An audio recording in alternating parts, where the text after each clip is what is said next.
Hi, yeah.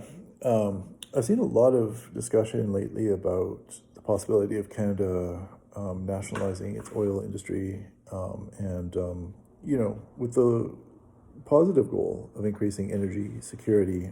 But like a lot of issues being debated right now, the practical limitations of something like that are staggering. Um, you know, I get the idea that people, you know, frustrated. Obviously, I'm frustrated how much I'm paying at the pump, and watching kind of helplessly as this major artery of a world fuel supply is choked off, and its future is uncertain.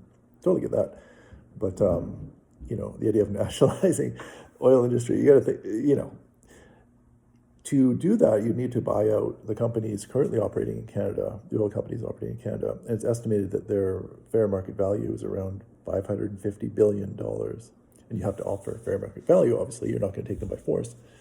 And that's the entire budget of the year for Canada. So where's that money going to come from?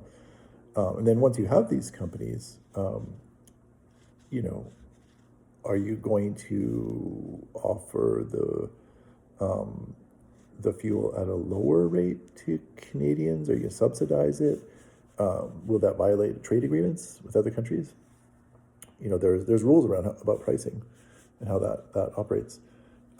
There's also challenges of if the goal is energy security, we don't really have the refining capability internally or the internal pipelines and infrastructure to move the oil around, refine it from heavy oil to light oil, and all that would have to be built. So you can add that cost on top as well. I totally get like the goal of diversifying, but the response is understandable. The hurdles are substantial. The final hurdle is now we're in the business of oil market risk.